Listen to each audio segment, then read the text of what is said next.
Welcome everyone. Today, we delve into the heart of a conflict that has gripped the world for 100 days, the Israel-Hamas war. As we mark this significant milestone, it's crucial to understand the origins of this ongoing struggle. It all began on October 7 when the Palestinian militant group Hamas launched a surprise attack on Israel, setting the stage for a tumultuous and prolonged battle. Join us as we navigate through the complexities of the past 100 days, shedding light on the key events and developments that have defined this intense and deeply impactful conflict.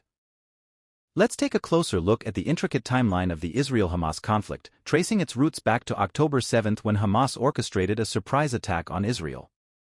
The initiation of this conflict set off a chain of events that has defined the region's landscape for 100 days. In the aftermath of Hamas attacks, Israeli Prime Minister Benjamin Netanyahu responded with a vow for mighty vengeance. This ominous promise marked the beginning of an escalation, with Israeli forces launching relentless bombardments on the coastal strip of Gaza. The toll on both sides has been severe, with casualties mounting and a humanitarian crisis unfolding. The conflict, however, experienced a temporary pause in November, offering a glimmer of hope for a resolution.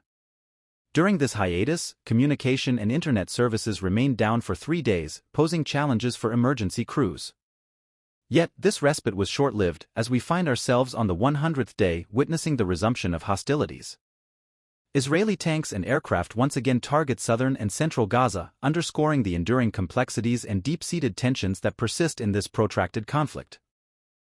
As we step into the present on this 100th day of the Israel-Hamas conflict, the situation remains tense and volatile. Israeli airstrikes and ground assaults persist, showcasing the endurance of this relentless battle.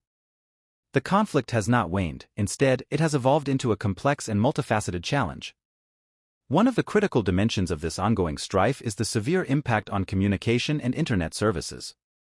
For the third consecutive day, these vital services remain disrupted. This outage not only adds to the chaos but also hampers the efforts of emergency and ambulance crews who are tirelessly working to aid those affected by the conflict. The challenges faced by civilians caught in the crossfire are immense. The ongoing hostilities make daily life a struggle, and the constant threat of violence hangs heavily over their heads. Emergency crews find themselves navigating through perilous circumstances, their efforts hampered by the communication blackout. This snapshot of the current situation sheds light on the complexities of the conflict, the resilience of those affected, and the challenges faced by those on the front lines of emergency response. As we transition into the diplomatic arena of the Israel-Hamas conflict, it becomes evident that efforts to broker peace have been a crucial aspect of this prolonged struggle. Numerous attempts at truces and ceasefires have been made, with mediation playing a pivotal role, notably by Qatar and the United States. Diplomatic interventions led to evacuation initiatives, particularly during the ceasefire period. On November 1, evacuations commenced from Gaza through Rafah crossing, targeting an estimated 7,000 foreign passport holders, dual nationals, and their dependents, along with individuals requiring urgent medical treatment. This marked a temporary relief from the relentless hostilities. However, the apparent respite proved short-lived. The ceasefire, initially agreed upon on November 21, eventually collapsed on December 1, leading to a resurgence of violence.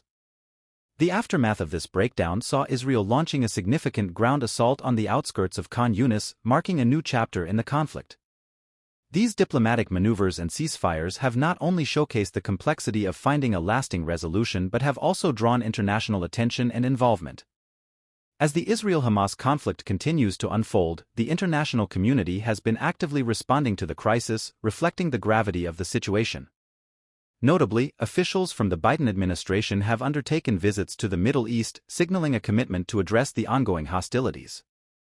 The United Nations has played a pivotal role, urgently calling for a ceasefire amid protests by rights groups and civilians worldwide. On December 12, the 193-member UN General Assembly passed a resolution with 153 countries voting in favor, highlighting the global concern over the conflict. However, 23 countries abstained from voting. In a recent and significant development, South Africa has taken a bold step by dragging Israel to the International Court of Justice, accusing Tel Aviv of a genocide campaign against the Palestinian population. This move adds a new layer to the legal dimensions of the conflict, sparking debates about accountability and justice. Israel vehemently denies the genocide accusations, emphasizing its right to self-defense. The legal implications of these accusations are evolving, raising questions about international law, human rights, and the complexities of addressing conflict on a global stage.